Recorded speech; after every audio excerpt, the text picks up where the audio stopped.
Welcome back. Lee Michaels here. This, of course, is All Things Baltimore. Coming up in just a little bit, we have K-Sal joining us with her guest, and I've got one of the best photographers in the city to introduce to you. But right now, this young man I've known for a long time, at least about a year, Dr. Basha Jordan. Bash, how you doing, man?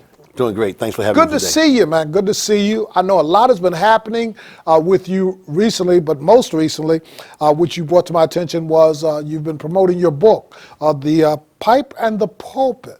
Yes. That's an interesting title, man. Where did that come from? The Pipe and the Pulpit, because I'm a pastor, and God delivered me from a 30-year drug and alcohol addiction while being a pastor. 30 years? 30 years. And dealing with addiction while preaching? While preaching, yeah.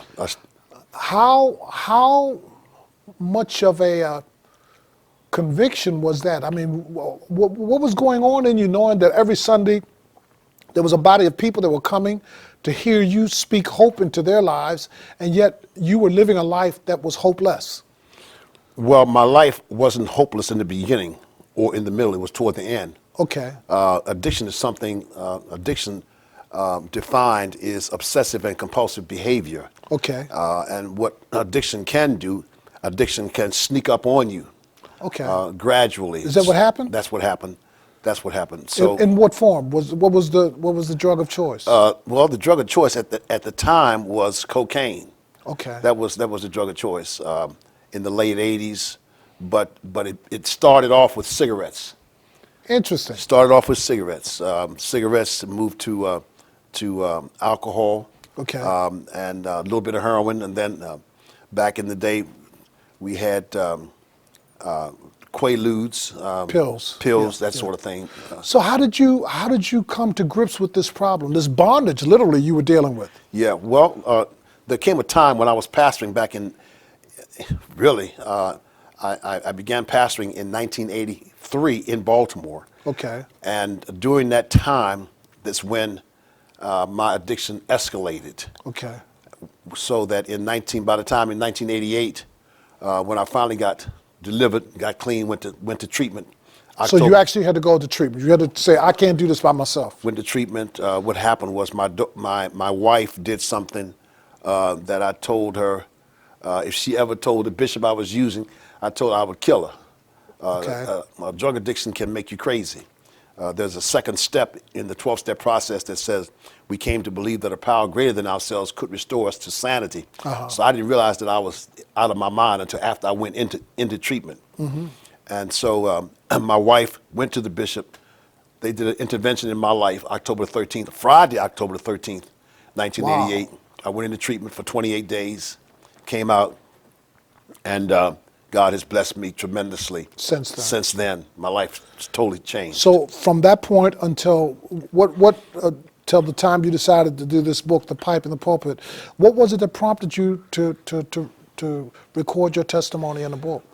The fact that God enabled me to be delivered from that. That was a great burden, extreme burden to be a pastor, number one. To go into treatment and find out that I was an addict. I am an addict. And also an alcoholic. Alcohol is a drug. Mm-hmm. And so once I went into treatment and found out that, then they gave me the process of how to overcome that. Let me ask you a question. Now, I just want you to just be as honest as you possibly can. I am sure that once it became common knowledge that you had suffered a problem with addiction, there were a lot of people that kind of looked at you different.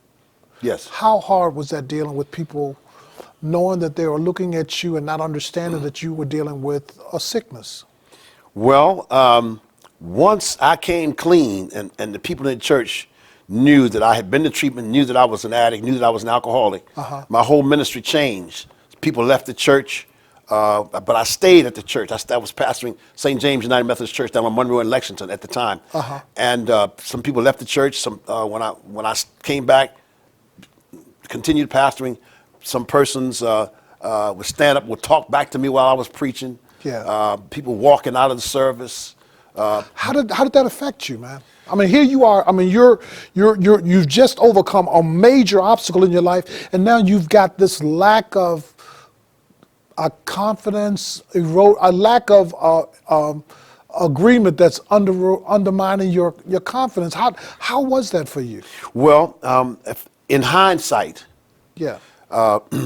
number one, I have not overcome this in the 12-step process. Okay. In the 12-step process, we are never cured in the 12-step process. Mm-hmm. However, in the Christian perspective, I've been delivered. Okay. So what I do is I still stay in the church process. I still believe in God through Jesus Christ's salvation. I've been delivered. But the flip side of that is I still practice the 12 principles. Okay.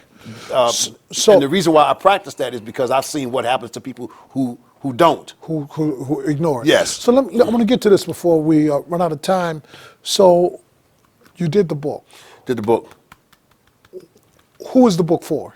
The book is for individuals who are suffering from the disease of addiction.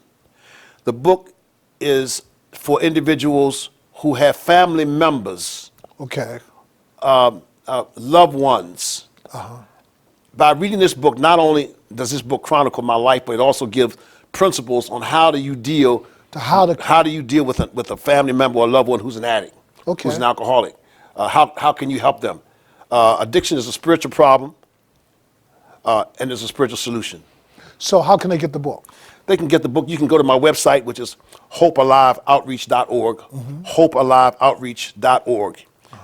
Or you can go on Amazon, you can go online, and you can order. But if you go to my website, you will be directly helping our outreach, hopealiveoutreach.org. Or you can call me, whoever you are, if you want me to come to your church, you want me to speak, to do a conference, to do a book signing. My concern, making money is not my concern. That's not my main concern. My main concern is saving lives, because there's so many individuals who are dying from the disease of addiction, especially the opioid epidemic today.